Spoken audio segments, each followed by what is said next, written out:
السلام علیکم ورحمۃ اللہ تعالیٰ وبرکاتہ۔ دوستو، آپ ہمارے یوٹیوب چینل مولانا عارف رضا اختری کو سبسکرائب کر دیجئے، ویڈیو کو زیادہ سے زیادہ لائک اور شیئر کیجئے۔ آج ہم آپ کو جو ہے قبر پر تلقین کرنے کا مسئلہ بتا رہے ہیں۔ دفن کے بعد مردہ کو تلقین کرنا اہل سنت والجماعت کے نزدیک جائز ہے۔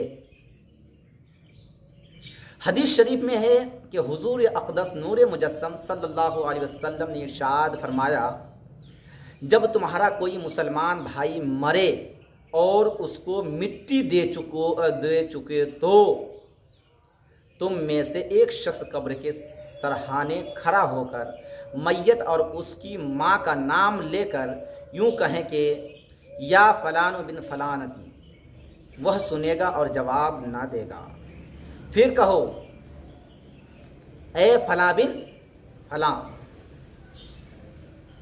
تو وہ کہے گا ہمیں ارشاد کر، اللہ تعالیٰ تجھ پر رحم فرمائے، مگر تمہیں اس کے کہنے کی خبر نہیں ہوتی۔ پھر کہے اذکر ما خرجت من الدنیا شہادت اللہ الہ الا اللہ وان محمدا عبدہ ورسولہ صلی اللہ تعالی علیہ وسلم وانک رضیت باللہ ربا وبالاسلام دینا وبمحمد صلی اللہ علیہ وسلم نبی وبالقرآن اماما۔ نکیرین ایک دوسرے کا ہاتھ پکڑ کر کہیں گے، چلو ہم اس کے پاس کیا بیٹھیں جسے لوگ اس کی حجت سکھا رہے ہیں۔ اس کی حجت سکھا رہے ہیں یعنی کہ انہیں کیا کہنا ہے کیا نہیں کہنا ہے وہ سب کچھ سکھا رہے ہیں۔ اس پر کسی نے حضور نبی کریم صلی اللہ علیہ وسلم سے عرض کی، اگر اس کی ماں کا نام معلوم نہ ہو تو فرمایا تمام مسلمانوں کی ماں حضرت حوا رضی اللہ تعالیٰ عنہ کی طرف نسبت کرے۔ تمام انسانوں کی ماں حضرت حوا کی طرف نسبت کرے، بولے فلاں بن حوا۔ تو قبر پر پھول ڈالنا بہتر ہے کہ جب تک تر رہیں گے، یعنی کہ پھول ہرا بھرا رہے گا، میت کا دل بہلے گا، میت کو اس کا ثواب ملے گا۔ وہ جو تر رہے گا تو وہ تسبیح پڑھے گی، پھول ہو گھاس وغیرہ جو کچھ بھی ہو، اور اس کا ثواب اس کا فائدہ جو ہے میت کو ملے گا۔ قبر پر سے تر گھاس کو یعنی کہ گیلا گھاس کو نوچنا نہ چاہیے کہ اس کی تسبیح سے رحمت اترتی ہے اور میت کو انس ہوتا ہے، اور نوچنے میں میت کا حق ضائع کرنا ہے۔ قبر پر بیٹھنا، سونا، چلنا حرام ہے۔ قبرستان میں جو نیا راستہ نکالا گیا ہے اس سے گزرنا ناجائز ہے، خواہ نیا ہونا اسے معلوم ہو یا اس کا گمان ہو۔ میت کو دفن کرنے کے بعد سوئم 10واں چہلم کرنا یعنی نماز و روزہ اور تلاوت و کلمہ اور صدقات و خیرات اور لوگوں کو کھانا کھلانے کا ثواب میت کی روح کو پہنچانا جائز ہے۔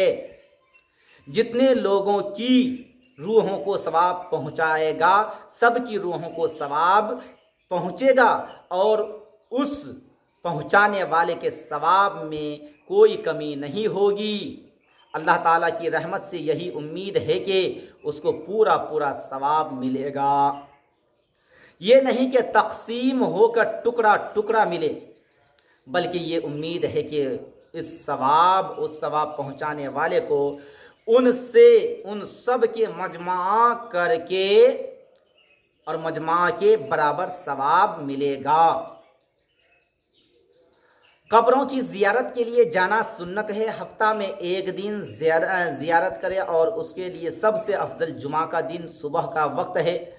اولیاء اللہ کے مزارات پر دور دور سے سفر کر کے جانا یقیناً جائز ہے۔ اولیاء اللہ اپنے زیارت کرنے والوں کو اپنے رب کی دی ہوئی طاقتوں سے نفع پہنچاتے ہیں، اور اگر مزاروں پر کوئی خلاف شرع بات ہو، جیسے عورتوں کا سامنا یا گانا بجانا وغیرہ، سجدہ وغیرہ، تو اس کی وجہ سے زیارت نہ چھوڑی جائے، کہ ایسی باتوں سے نیک کام چھوڑا نہیں جاتا، بلکہ خلاف شرع باتوں کو برا جانے اور ہو سکے تو بری باتوں سے لوگوں کو منع کرے اور بری باتوں کو اپنی طاقت بھر روکے۔ قبروں کی زیارت کا یہ طریقہ ہے کہ قبر کی پائنتی کی طرف سے جا کر قبلہ کو پشت یعنی کہ پیٹھ کر کے میت کے منہ کے سامنے کھڑا ہو اور یہ کہے، جب قبرستان میں جاتے ہیں تو السلام علیکم یا اہل القبور کہیں، اور اگر جب میت کے سامنے میں کھڑا ہوتے ہیں تو وہاں یہ پڑھیں، یہ کہیں کہ السلام علیکم اہل دار قوم مؤمنین انتم لنا سلف و انا انشاء اللہ بکم لاحقون۔ پھر فاتحہ پڑھے اور بیٹھنا چاہے تو اتنے فاصلہ پر بیٹھے کہ جتنی دور زندگی میں اس کے پاس بیٹھتا تھا۔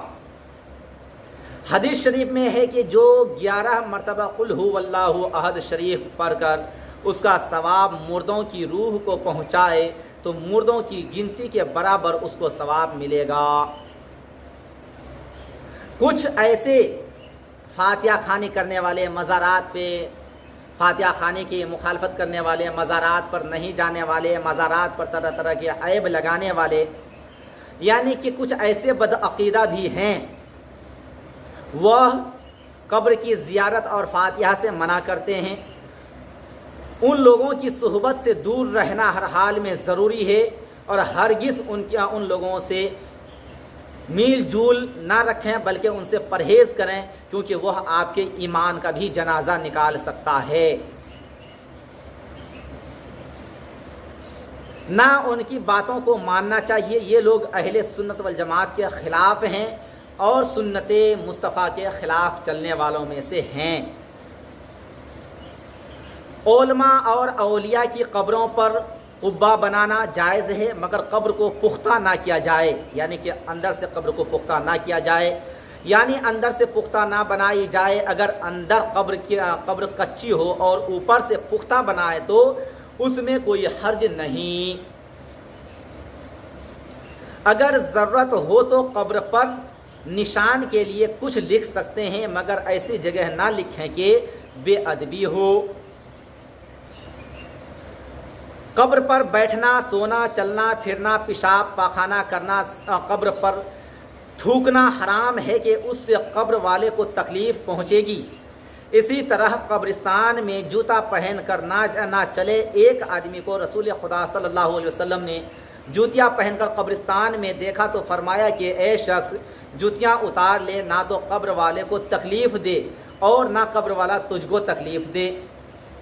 بزرگان دین کی قبروں پر صفائی ستھرائی کرتے رہنا، وہاں اگر اگربتی جلا کر عطر لگا کر خوشبوئیں کرنا، مزاروں پر پھول پتیاں ڈالنا، عوام کی نظروں میں صاحب مزار کی عزت و عظمت پیدا کرنے کے لیے مزاروں پر غلاف اور چادر چڑھانا، مزاروں کے پاس روشنی کرنا تاکہ راستہ چلنے والوں کو روشنی ملے اور لوگوں کو معلوم ہو جائے کہ یہ کسی بزرگان دین کا مزار شریف ہے، تاکہ لوگ وہاں آ کر فاتحہ پڑھیں۔ یہ سب کام جائز ہے اور اچھی نیت سے کرنا مستحب ہے۔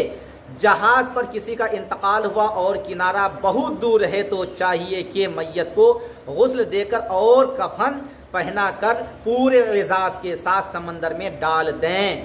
دوستو، یہ ویڈیو آپ کو کیسے لگی؟ ویڈیو کو زیادہ